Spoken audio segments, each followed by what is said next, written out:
Allahu Allahu Allahu Allah.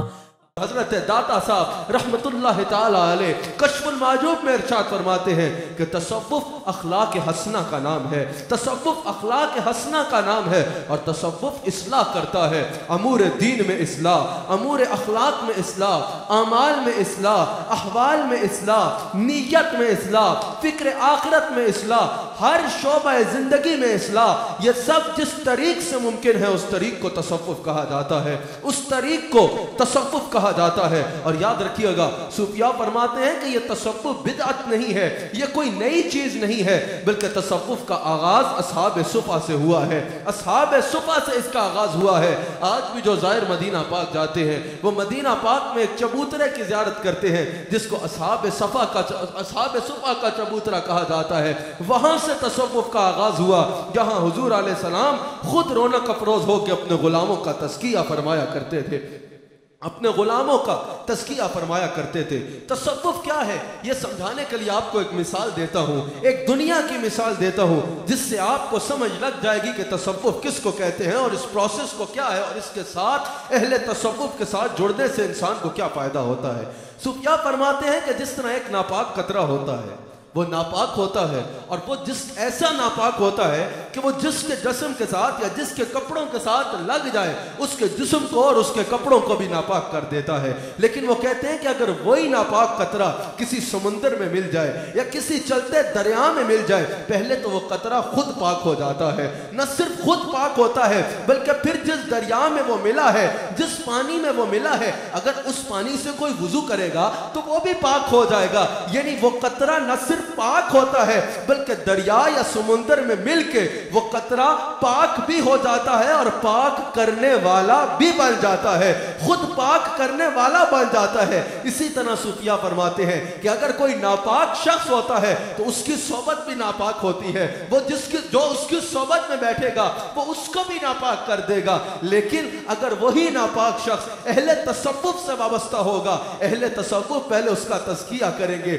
پہلے اس کو پاک کریں گے اور پھر اہل تصوف اس کو اس قابل کر دیں گے کہ وہی شخص جو پہلے ناپاک تھا نہ صرف وہ پاک ہوگا بلکہ وہ باقی مخلوق کو بھی پاک کرنے والا بن جائے گا، وہ باقی مخلوق کو بھی پاک کرنے والا بن جائے گا. یاد رکھیے گا یہ جو طریقت کا رستہ ہے نا، اس میں شیخ کو روحانی باپ کہا جاتا ہے، روحانی باپ کہا جاتا ہے. ایک انسان کا جسمانی باپ ہوتا ہے اور ایک انسان کا روحانی باپ ہوتا ہے. ان دونوں میں کیا ہے، ان دونوں میں کیا وہ ہے؟ یاد رکھیے گا جسمانی باپ وہ ہوتا ہے جو انسان کو دنیا میں لانے کا سبب بنتا ہے، انسان کو دنیا میں لانے کا سبب بنتا ہے اور بالکل گناہوں سے پاک دنیا میں لے کے آتا ہے. جب جسمانی باپ انسان کو دنیا میں لے کے آتا ہے تو وہ بالکل گناہوں سے پاک لے کے آتا ہے، لیکن پھر انسان جب بالغ ہوتا ہے وہ گناہ کرنا شروع کر دیتا ہے، وہ دنیا کی غلاظت میں گھس جاتا ہے. لیکن روحانی باپ کا یہ کام ہوتا ہے کہ جسمانی باپ دنیا میں لانے کا سبب ہوتا ہے اور روحانی باپ بالکل اسی طرح پاک کر کے واپس اللہ کریم کی بارگاہ میں لے جانے کا سبب ہوتا ہے. جس طرح جسمانی باپ گناہوں سے پاک لے کے آیا تھا اسی طرح روحانی باپ گناہوں سے پاک کر کے انسان کو اللہ کی بارگاہ میں پیش کرتا ہے، اللہ کی بارگاہ میں پیش کرتا ہے. یعنی روحانی باپ کا یہ مقصد ہوتا ہے کہ وہ واپس گناہوں سے پاک کر کے انسان کو اللہ کی بارگاہ میں پیش کرتا ہے، انسان کو اللہ کی بارگاہ میں پیش کرتا ہے. یہ تصوف ہے، یہ تصوف ہے. جماعتی صاحب نہ جانے آج کل لوگ کس چیز کو تصوف سمجھ کے بیٹھ گئے ہیں، کن کن چیزوں کو تصوف کا نام دے رہے ہیں. ان چیزوں کا تصوف سے کچھ تعلق نہیں ہے، یہ شوق دبازی کا تصوف سے کچھ تعلق نہیں ہے، اس ریاکاری کا تصوف سے کچھ تعلق نہیں ہے.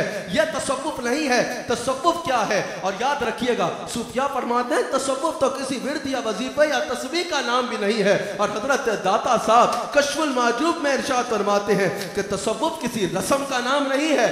آج لوگ رسوم کو تصوف سمجھ کے بیٹھ گئے ہیں، بھئی یہ رسم کرنا بہت ضروری ہے، یہ تصوف کی رسم ہے. داتا صاحب کہتے ہیں کسی رسم کا نام تصوف نہیں ہے، تصوف کسی رسم کا نام نہیں ہے۔ داتا صاحب فرماتے ہیں علوم ظاہر میں سے کسی علم کا نام بھی تصوف نہیں ہے، تصوف علوم ظاہر میں سے کسی علم کا نام بھی نہیں ہے۔ یعنی کسی نے دو اصطلاحات یاد کر لی اور وہی سنا سنا کر لوگوں کو بتا رہا ہے دیکھو میں بڑا صوفی ہوں، داتا صاحب فرماتے ہیں یہ تصوف نہیں ہے۔ پھر داتا صاحب ارشاد فرماتے ہیں کہ تصوف کسی خاص وضع قطع کا بھی نام نہیں ہے، خالی کسی کی وضع قطع دیکھ کے اس کو صوفی نہ سمجھ بیٹھنا۔ پھر داتا صاحب فرماتے ہیں کہ تصوف کسی جبہ و دستار کا نام بھی نہیں ہے۔ پوچھا گیا حضور پھر تصوف ہے کیا؟ آپ نے فرمایا تصوف سراسر حسن معاملہ اور حسن ادب ہے۔ یعنی تصوف یہ ہے کہ انسان کا اللہ کے ساتھ معاملہ درست ہو، اس کے رسول کے ساتھ معاملہ درست ہو، اللہ نے جو چیز حلال کی ہے اس کو حلال جانے، جو حرام کی ہے اس کو حرام جانے،